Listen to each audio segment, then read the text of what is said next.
नमस्कार friends, weekly market analysis के एक नए वीडियो में आप सभी का स्वागत है।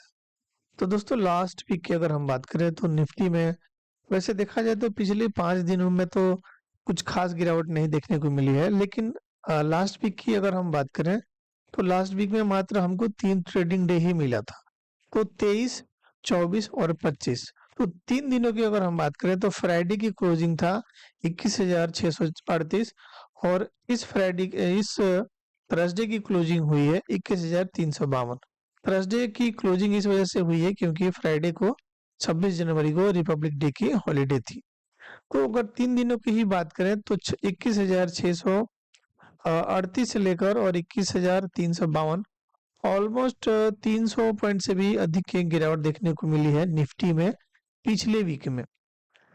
वहीं बैंक निफ्टी की अगर हम बात करें तो वैसे तो पिछले 5 दिनों में 2% का गिरावट दिख रहा है, लगभग 900 पॉइंट का। लेकिन अगर हम पिछले 3 दिनों की बात करें तो 3 दिनों में भी जो 23 तारीख को जो निफ्टी था वो आपका जो था 45,700 के आसपास था। तो वहां से भी ऑलमोस्ट अगर हम देखें तो 1000 पॉइंट की गिरावट ही देखने को मिली है। तो बैंक निफ्टी और निफ्टी दोनों में ही पिछले हफ्ते अच्छा खासा दबाव देखने को मिला है। अब इसके कई रीजन हो सकते हैं दोस्तों। सबसे पहला रीजन तो यही है कि बाजार अपना ऑल टाइम हाई पे खड़ा है और यहाँ पर बाजार को कोई भी छोटा सा एक पॉइंट चाहिए करेक्शन के लिए, क्योंकि नीचे से जो लोग भी बाजार को ऊपर ले गए हैं या नीचे के भाव पर जिन्होंने भी शेयर की खरीदारी की है, तो कहीं ना कहीं उनके द्वारा प्रॉफिट बुकिंग किया जाना तो एक जरूरी ही है, क्योंकि जब तक बाजार में थोड़ी बहुत प्रॉफिट नहीं आएगी तब तक बाजार एक नई तेजी के लिए आगे नहीं बढ़ पाएगा। पिछले हफ्ते अगर हम सेक्टर की बात करें तो निफ्टी फार्मा को छोड़कर ऐसा कोई भी सेक्टर नहीं था जहां पर हमको कोई पॉजिटिव संकेत देखने को मिले हों। सबसे ज्यादा जो गिरावट है वो निफ्टी मीडिया के शेयरों में देखने को मिली और निफ्टी मीडिया का इंडेक्स लगभग 10% से भी अधिक का करेक्शन दिखाया लास्ट वीक में। इसके अलावा निफ्टी रियलिटी में भी लगभग 4.5% की गिरावट देखने को मिली। निफ्टी बैंक जैसे कि हम लोगों ने बात किया लगभग 2.5% फिसला पिछले वीक। इसके अलावा Nifty financial, Nifty mid cap select, PSU bank, oil and gas, FMCG, service sector, लगभग सभी इंडेक्स में गिरावट ही देखने को मिला। मात्र एक ऐसा सेक्टर निफ्टी फार्मा था जहां पर हमको कुछ पॉजिटिव संकेत देखने को मिले।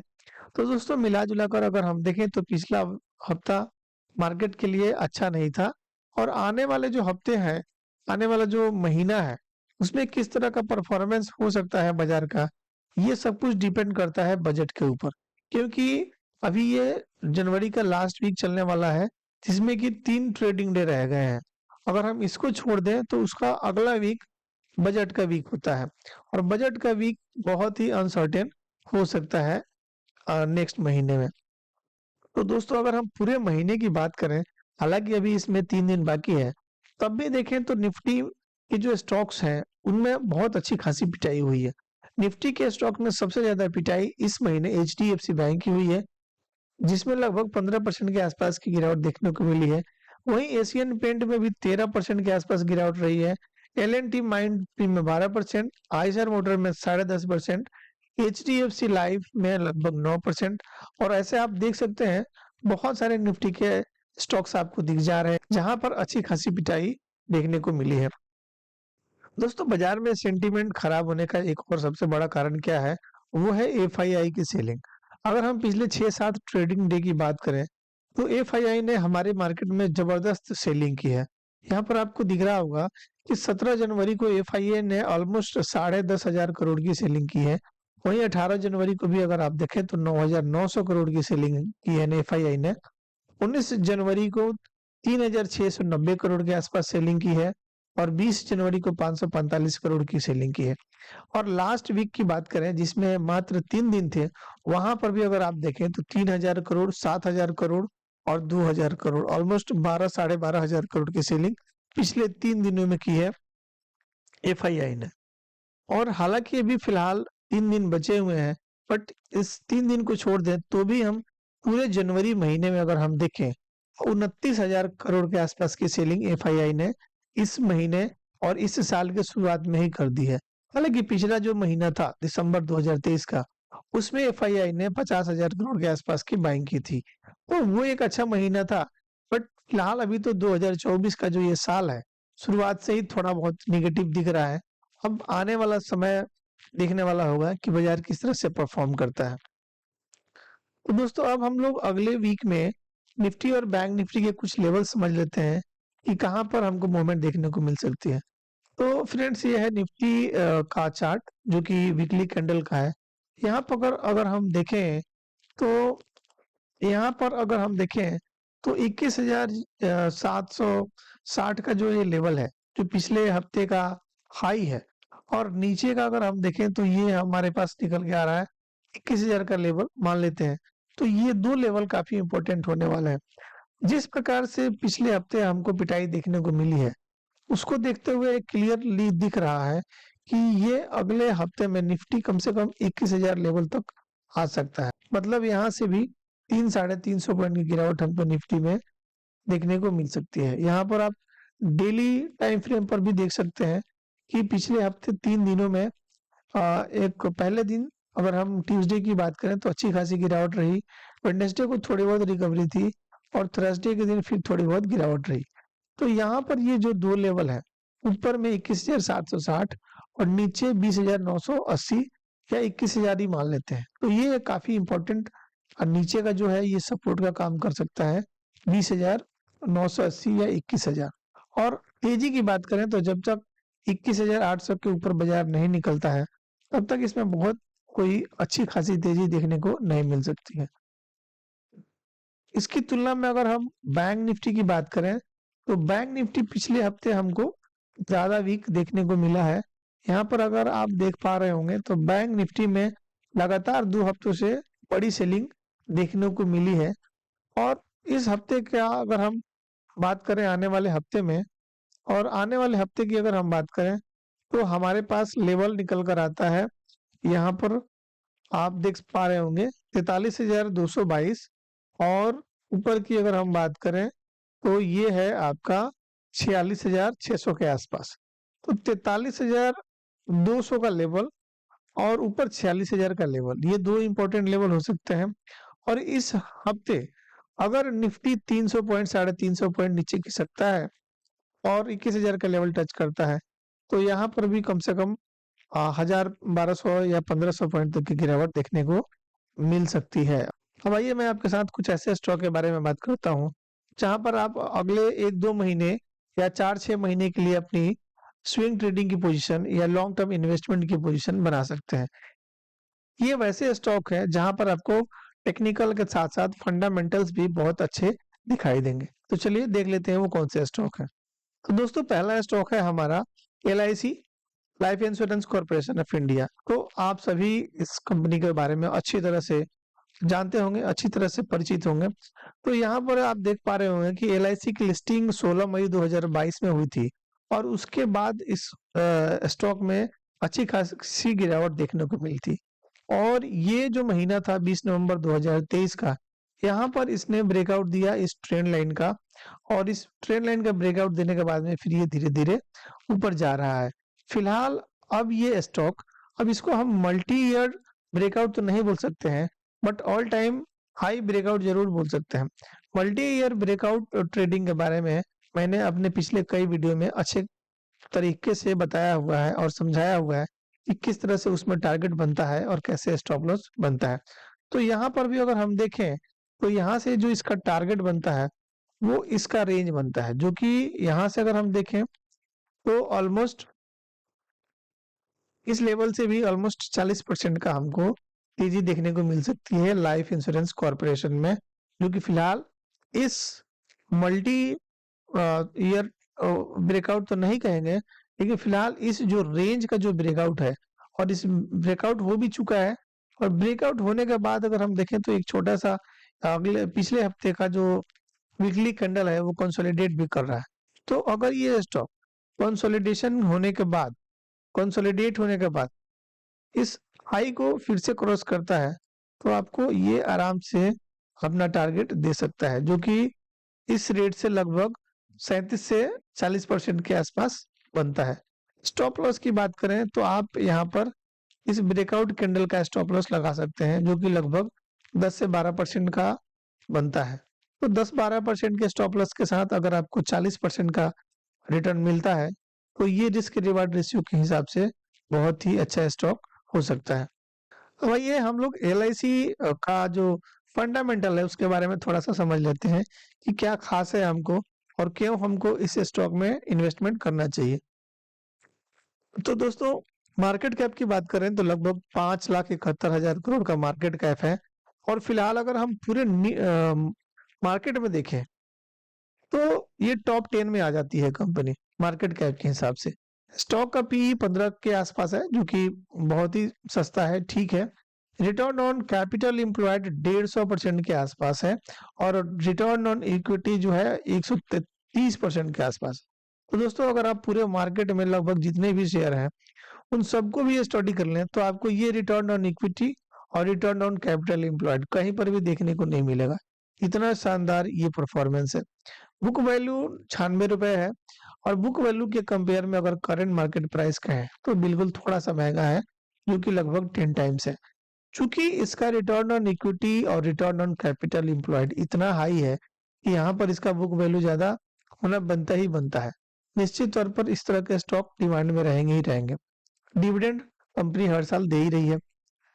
इसकी प्रॉफिट्स एंड लॉस की बात करें तो क्या कहा जाए, अब ऑपरेटिंग प्रॉफिट तो इसके कम होते ही है, क्योंकि इतना ज्यादा यहाँ पर सेल्स होता है, इतना ज्यादा यहाँ एक्सपेंसेस हैं, तो ऑपरेटिंग प्रॉफिट तो कम ही रहेगा। सेल्स अगर आप देखें तो 2017 से फिलहाल डाटा अवेलेबल है, तो 2017 में जहां LIC का टोटल सेल्स लगभग 4,92,000 करोड़ का था, वहीं धीरे धीरे बढ़ता हुआ इस साल लगभग 7,88,000 करोड़ का सेल रहने का अनुमान है कंपनी का। नेट प्रॉफिट भी अगर आप देखें तो लगातार बढ़ा है। 2017 में जहां कंपनी का नेट प्रॉफिट 2,232 करोड़ था, वहीं इस साल 37,231 करोड़ है। लेकिन अगर हम स्टॉक की बात करें तो 2022 से स्टॉक जहां पर लिस्टेड हुआ था फिलहाल वहीं पर है, तो यहाँ पर एक अच्छा आपको अपॉर्चुनिटी मिल रहा है बाइंग करने का। आप इसको अपने पोर्टफोलियो में शामिल करने के बारे में सोच सकते हैं। बोरोइंग की बात करें तो इस कंपनी के ऊपर बोरोइंग होने का तो कोई मतलब नहीं बनता। देखिए, बिल्कुल ही जीरो डेट कंपनी है, कोई बोरोइंग नहीं है और इनके पास 54,000 करोड़ से भी अधिक का कैश रिजर्व पड़ा हुआ है।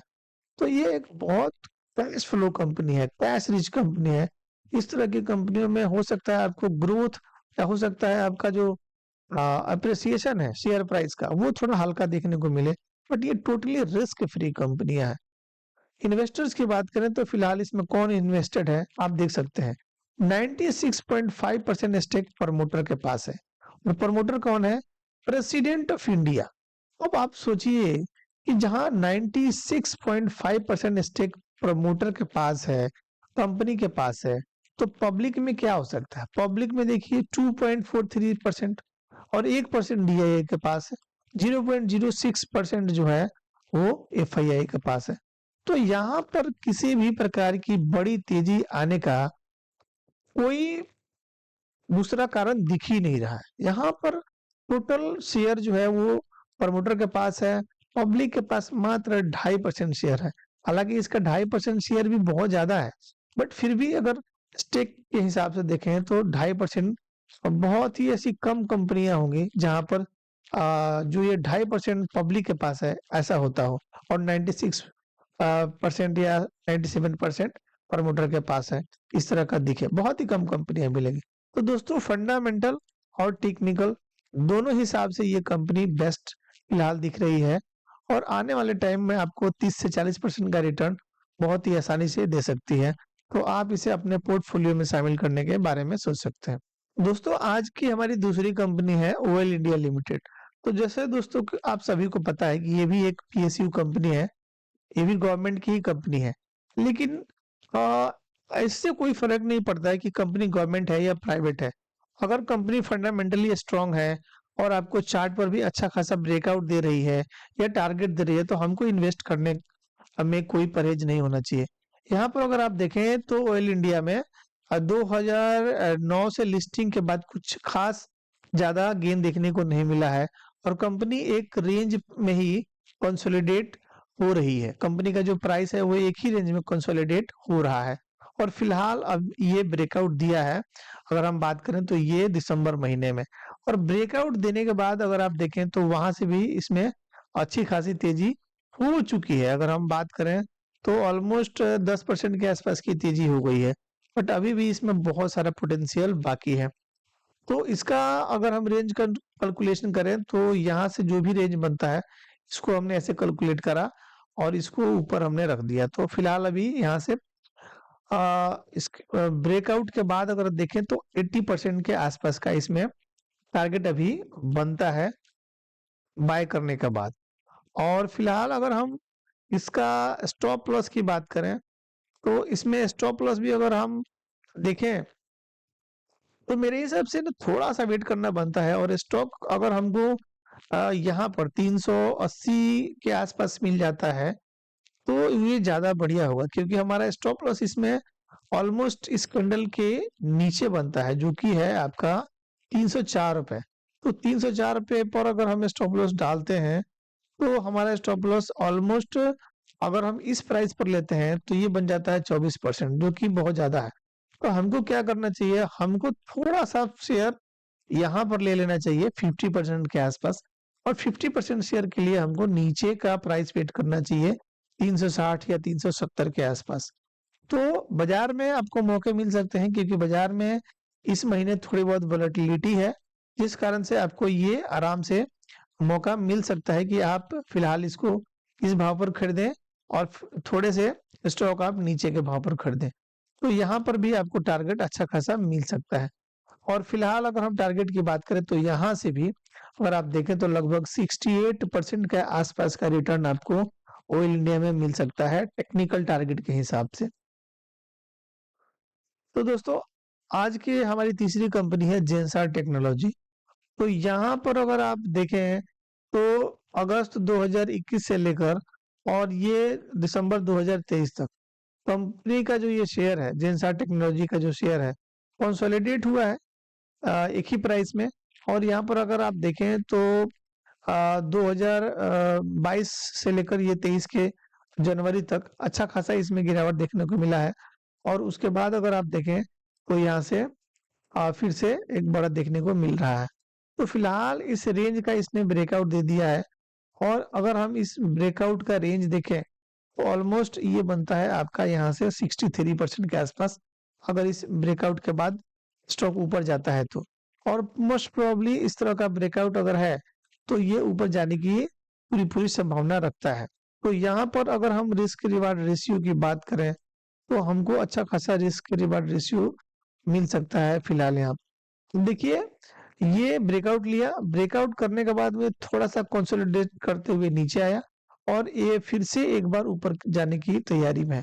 तो फिलहाल अगर हम इस प्राइस पर भी बाइंग करते हैं तो हमारा जो स्टॉप लॉस होगा वो इस कैंडल के नीचे होगा। कौन सी कैंडल के? तो ये जो ब्रेकआउट का जो कैंडल था 11 दिसंबर का, इस कैंडल के नीचे होगा, जो कि 12-13% के आसपास बनता है।